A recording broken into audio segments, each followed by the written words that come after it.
Sifat 20 yang wajib dan yang mustahil bagi Allah Subhanahu wa taala, insyaallah akan dijelaskan. Yang pertama yaitu sifat wujud. Wujud artinya ada. Lawannya adalah sifat mustahil. Ya, mustahil tidak ada. Ya, dalilnya Allahul ladzi khalaqas samawati wal arda wa ma bainahuma. Allah yang menjadikan langit dan bumi dan apa yang ada di antara keduanya. Ya. Nah, yang dimaksud sifat wujud, wujud artinya ada. Yang ada adalah zat Allah Subhanahu wa taala. Ya. Yang wajib ada itu adalah zat Allah Subhanahu wa taala. Ya, wajib bagi akal kita membenarkan tentang adanya zat Allah Subhanahu wa taala. Nah, lawannya adalah mustahil. Ya, mustahil zat Allah Subhanahu wa taala itu tidak ada. Karena dalilnya Allah Subhanahu wa taala berfirman, Allahul ladzi khalaqas samawati wal arda wa ma bainahuma. Allah yang menjadikan langit, ya, bumi dan semua barang yang ada di antara keduanya. Ya. Nah, sekarang langit buminya ada, ya. Yang dijelaskan dalam Al-Qur'an itu, ya, bahwa langit bumi ada. Ya, walaupun langitnya itu sebetulnya yang kita lihat itu kan hanya batas pandangan mata kita, ya, tapi kita yakin betul kalau langit itu ada, ya, kita yang yakin betul. Kemudian bumi, ya, buminya ya tempat kita tinggal ada, ya. Sudah itu barang, semua barang yang ada di antara keduanya ada juga, termasuk kita, ya. Jadi kita ini adalah termasuk yang hidup di antara langit dan bumi. Kemudian makhluk-makhluk lain, ya, ya, binatang, tumbuh-tumbuhan, ya, kemudian makhluk-makhluk yang gaib lainnya yang ada di antara langit dan bumi. Kesemuanya itu adalah Allah Subhanahu wa taala yang menjadikan atau menciptakannya. Ya. Nah, langit, bumi serta isinya ini menjadi dalil, ya, sebagai bukti, ya, atau sesuatu yang menunjukkan tentang adanya sesuatu yang lain. Ya. Nah, kalau ini jadi bukti, buktinya ada yang menciptakannya, ya, nah maka kita harus yakini betul, ya, kalau zat Allah SWT itu ada. Karena tidak mungkin langit, bumi serta isinya ini jadi sendiri tanpa ada yang menjadikan, ya. Mustahil langit, bumi serta isinya ini jadi sendiri tanpa ada yang menjadikan, ya. Nah, jadi inilah yang harus kita tanamkan, ya, di dalam jiwa kita, bahwa zat Allah Subhanahu wa taala itu wajib bagi akal kita membenarkan, ya, tentang adanya zat Allah Subhanahu wa taala, ya. Kemudian tiap-tiap kita melihat segala sesuatu, harus kita tanggapi dengan rohani kita, bahwa zat Allah Subhanahu wa taala lah yang menciptakannya. Ya, jadi tiap-tiap kita melihat segala sesuatu yang maujud, yang nyata dalam pandangan zahir kita maupun mungkin dalam pandangan batin kita, maka kita yakini bahwa semuanya itu adalah ciptaan Allah Subhanahu wa taala. Taala. Ya.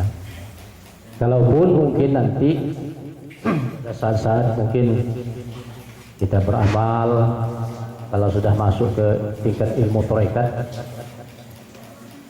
ya kita menyaksikan sesuatu umpamanya, sesuatu yang sangat luar biasa yang belum pernah kita saksikan,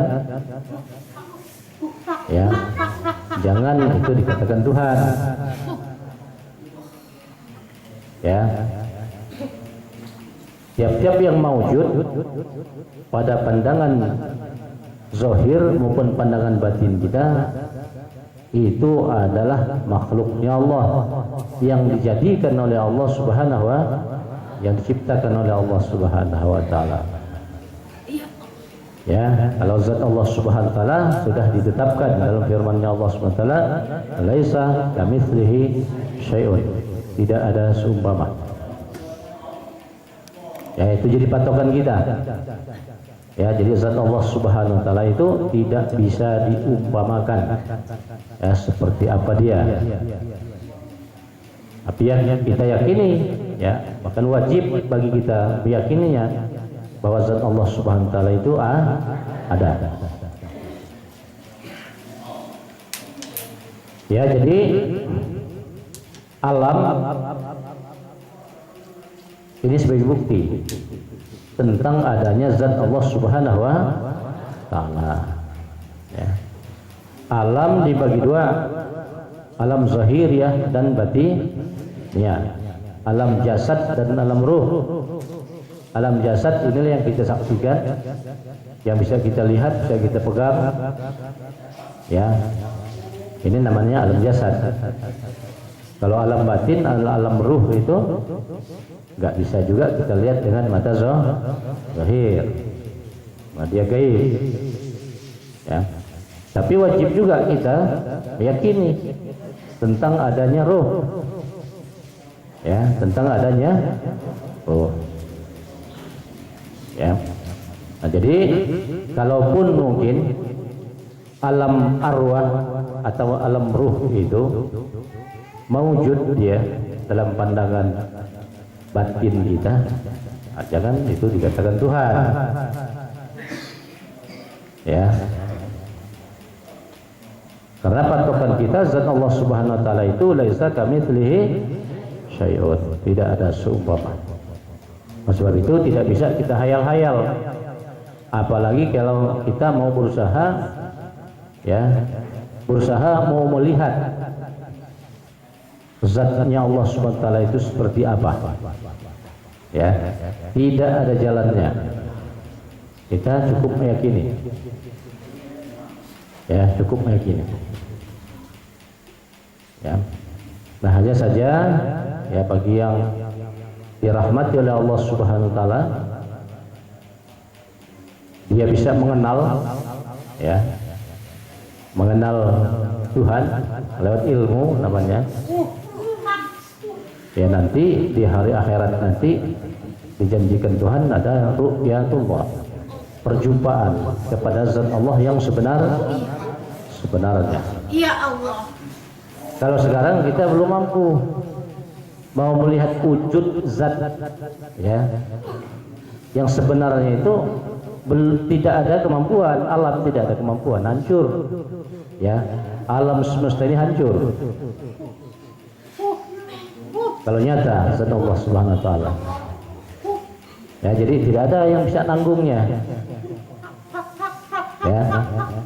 Tapi kalau nanti dijanjikan Tuhan ru'yatullah, perjumpaan kepada zat Allah Subhanahu wa taala yang sebetulnya.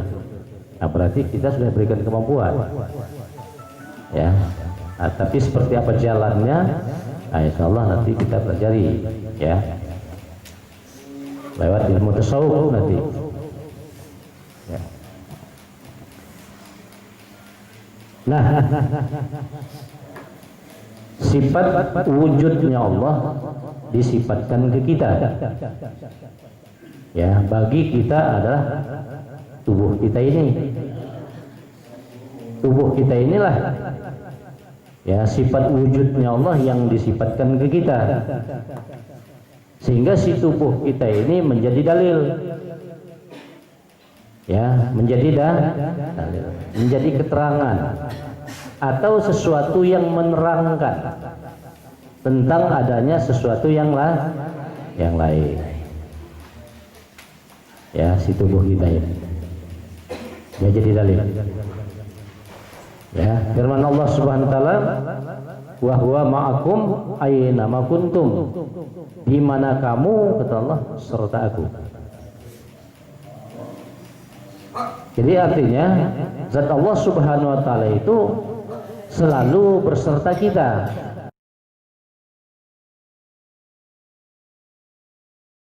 Ya, dia selalu berserta kita. Dan dia sangat dekat. Nahnu aqrabu ilaihi min hablil warid. Aku, kata Allah, lebih dekat daripada urat nadi lehermu. Nah, permasalahannya Allah sangat dekat kepada kita, tapi kita tidak tahu bahwa sesungguhnya dia sangat dekat.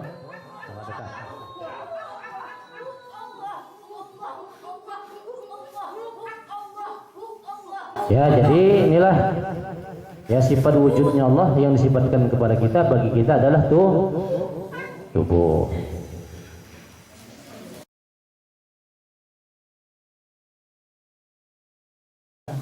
Dalil yang nyata, yang kelihatan.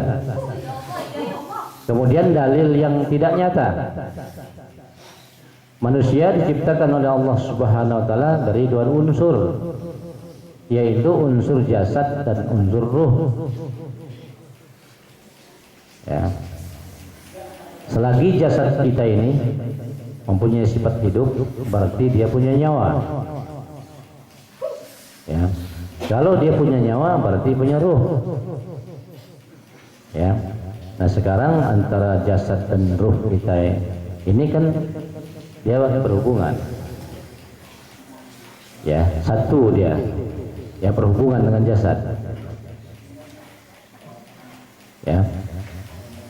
Nah, yang dimaksud firman Allah Subhanahu wa taala, wa huwa ma'akum aina ma kuntum, itu di mana kamu serta aku, kata Allah. Nah, kamunya itu berarti jasad dan ruhnya berarti. Sebab kita yang kita bilang saya itu kan berarti jasad dan ruh. Ya, itulah manusia. Kalau dipisahkan jasad dan ruh itu nggak bisa lagi disebut manusia dia.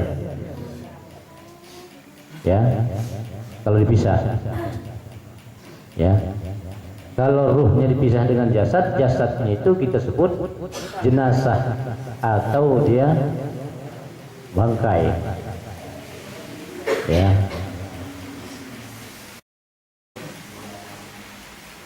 Kemudian kalau ruhnya sudah dipisahkan dari jasad, nggak bisa lagi disebut manusia. Nah, disebut ruh. Disebut manusia itu karena ya masih lengkap, ruh dan jasadnya itu masih berhubungan. Nah, jadi wahwa ma'akum aina ma kuntum itu di mana kamu serta aku, katanya itu berarti ya tertuju kepada jasad dan ruhnya. Di mana jasad dan ruhnya itu berada, disitulah zat Allah Subhanahu wa taala ada.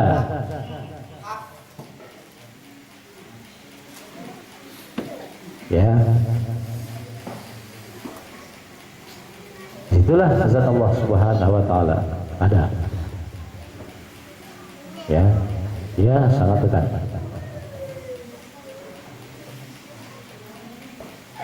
Nah, inilah sifat wujud, ya, sifat wujud.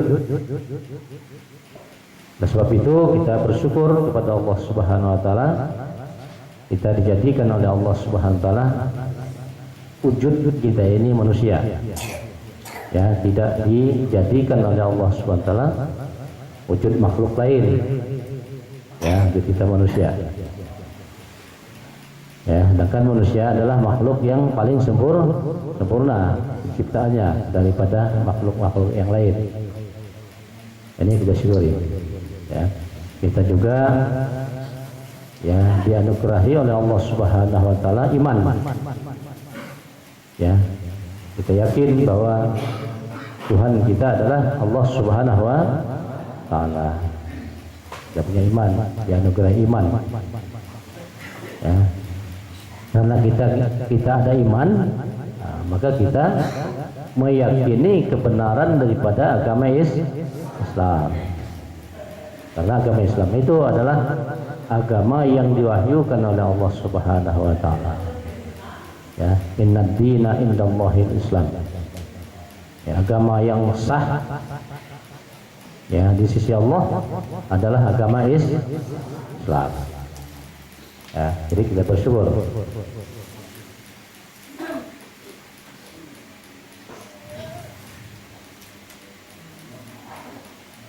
Ya, ini kalau saya ambil satu perumpamaan, ya, ambil satu perumpamaan yang dikatakan sifat wujud itu adalah sesuatu yang tidak kelihatan, dia maha halus.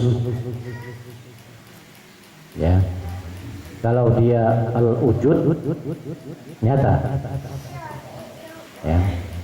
Nah, kalau saya umpamakan contoh ya untuk mendekatkan faham, seperti kita melihat lampu itu, bola lampunya itulah seumpama jasad kita. Jasad kita ini yang bisa dilihat, bisa dipegang. Kemudian cahaya yang memancar itulah seumpama ruh kita. Ya. Sehingga kalau cahaya itu masih memancar, maka kita bilang lampu itu hidup. Lampu itu hidup. Karena cahaya itu. Ya. Kalau cahaya itu hilang, kita katakan lampu itu mati. Jadi artinya nyawanya lampu itu adalah cahaya. Ya. Jadi seumpama si bola lampu itu inilah jasad kita. Kemudian si cahaya lampu yang memancar itu seumpama ruh kita. Ya. Nah, setrum itulah seumpama zat Allah Subhanahu wa taala yang sangat dekat. Ya. Maka si cahaya dan bola lampu itu tidak ada artinya kalau tidak ada setrum. Karena yang menghidupkan cahaya dan yang menghidupkan lampu itu atau bola lampu itu adalah setrum. Nah, jadi betapalah dekatnya, betapalah mesranya sebetulnya hubungannya antara bola lampu cahaya itu dengan setrum.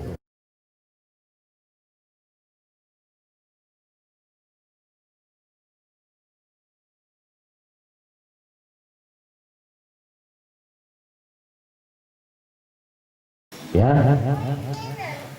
di mana bola lampu itu ada, di mana cahaya itu ada, disitulah setrum ada. Tapi yang bisa dilihat itu cahaya dengan bola lampu itu yang bisa dilihat. Kalau setrum tidak bisa dilihat. Tapi bisa dirasakan. Ya. Nah, oleh sebab itu si bola lampu dan cahaya yang memancar itu menjadi dalil, sesuatu yang menerangkan tentang adanya setrum.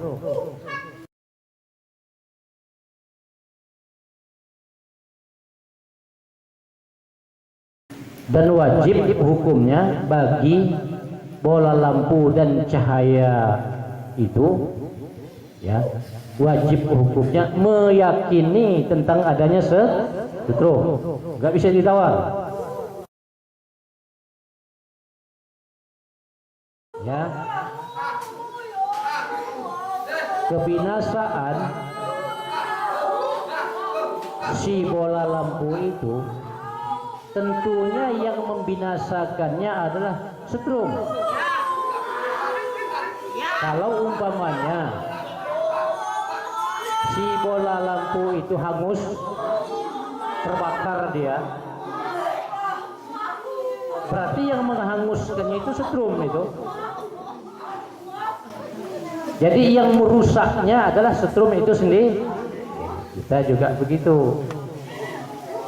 Ya, si jasad kita ini, kalau dia mungkin ya dapat penyakit atau mungkin yang lain-lain sehingga dia rusak, ini yang merusaknya adalah zat Allah Subhanahu wa taala yang merusaknya.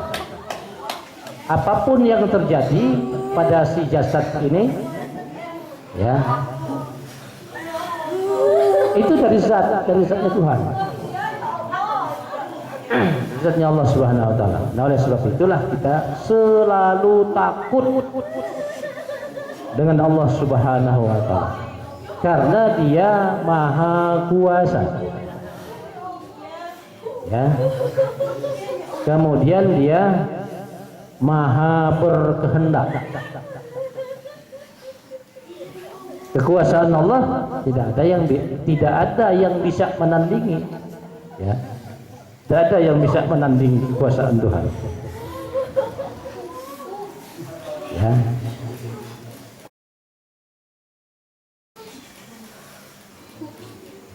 Kalau Allah mau berkehendak, ya tidak ada juga yang bisa menghalang-halangi kehendaknya Tuhan.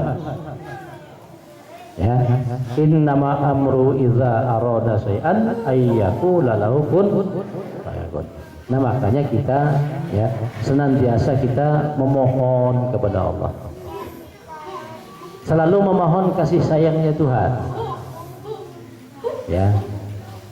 Kita selalu ya memohon supaya Allah itu jangan murka dengan kita. Jangan marah maksudnya. Ya.